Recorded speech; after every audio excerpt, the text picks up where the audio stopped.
लाख करोड़ का इस कंपनी के पास रिजर्व फंड नजर आता है। तो नेटवर्थ के बारे में बात करें तो कंपनी की नेटवर्थ भी उतनी ही शानदार है और कंपनी उतनी ही मालदार नजर आती है। और जो कर्जे की बात करें कंपनी पर, तो कर्जा एक्चुअली बहुत ही दिखता है, तो सभी बैंकों पर ऐसा ही कर्जा दिखता है। क्यों बताना चाहूँगा, क्योंकि उसके पीछे एक रीज़न होता है कि कंपनी के पास जो कैश आती है वो पूरी तरीके से रिजर्व बैंक से लेना पड़ती है और बाद में इसे पब्लिक में डिस्ट्रीब्यूशन कर कर उस पर इंटरेस्ट कमाना होता है। तो यही बिजनेस मॉडल इस कंपनी का, समझ लीजिए कि इसी तरीके से कंपनी को पैसा मिलता है। ये सभी बातें देखने के बाद आ जाते हैं एक्चुअल इस कंपनी का जो मार्केट कैप है उसके ऊपर बात कर लेते हैं और बाद में से इस कंपनी का कंपैरिजन करके सेक्टर वाइज। यहाँ पर आपको मार्केट कैप पहले दिखाता हूँ और उसके सेक्टर वाइज बाद में कंपैरिजन करके दिखाऊंगा। कंपनी का मार्केट कैप देखिए तो पूरी तरीके से मार्केट कैप यहाँ पर है 1,70,000 करोड़ का इस कंपनी का मार्केट कैप।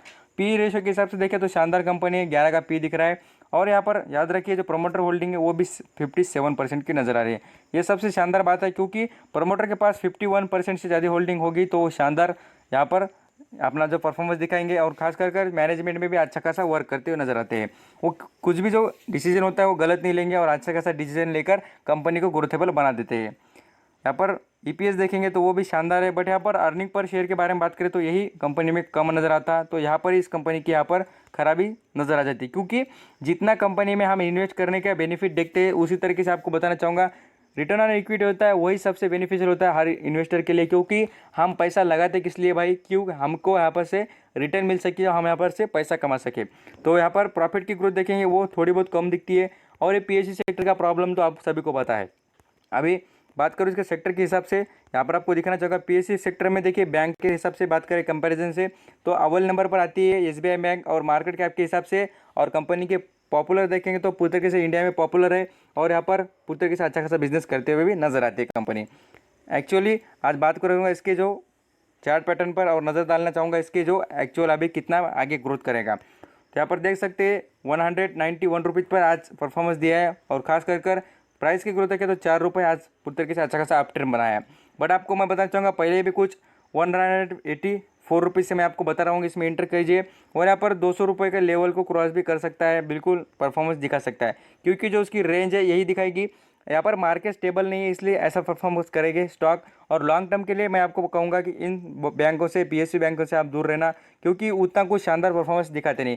आप यहाँ पर खुद देख लेना 5 साल का परफॉर्मेंस आपको स्क्रीन पर दिखाना चाहूँगा। सभी बातें प्योर और शुद्ध है। यहाँ पर आपको बताना चाहूँगा कि आप यहाँ पर चैनल पर नए हैं तो सब्सक्राइब कर लेना फ्री में है भाई। और आपको शेयर मार्केट के अपडेट्स यहाँ पर मिलते जाएंगे, लाइक कर लेना। आपको यहाँ पर पूरी तरीके से अच्छा खासा यहाँ पर परफॉर्मेंस दिख जाएगा शेयरों के बारे में। एक देखिए इसका रिटर्न देखेंगे तो उतना निगेटिव है। 5 साल में आप होल्ड करेंगे तो आपको देख लीजिए कितना रिटर्न मिल रहा है। यहाँ पर 90 रुपये का कितना 90 रुपये का निगेटिव 32% का निगेटिव रिटर्न मिल रहा है। तो इसीलिए कहता हूँ प्राइवेट बैंक के 2 भी शेयर अच्छे हैं, इसके 10 शेयर से अच्छा। और यहाँ पर बात करेंगे तो यहाँ पर इसका ऑल टाइम का भी परफॉर्मेंस देखिए। ऑल टाइम यहाँ पर हम 10 से 12 साल भी होल्ड करेंगे तो पर शेयर पर देखिए कितना 175 रुपीज़ का प्रॉफिट। तो आप यहाँ पर इतना होल्ड कर कितना प्रॉफिट हो रहा है, बहुत ही कम। तो इसीलिए मैं कहता हूँ कि इन सेक्टर से दूर रहिए। अब इसका रिजल्ट के बारे में बात करेंगे तो कंपनी ने कोई उतना कुछ डिविडेंड बारे में यहाँ पर कुछ भी अनाउंसमेंट नहीं है, जीरो डिविडेंड के बारे में कुछ भी नहीं है और डिविडेंड दिया भी नहीं है। अभी आ जाते हैं एसबीआई Q1 के रिजल्ट के बारे में बात करूँगा। देखिए प्रॉफिट पूरी तरीके से यहाँ पर जनरेट हुआ है 81% का।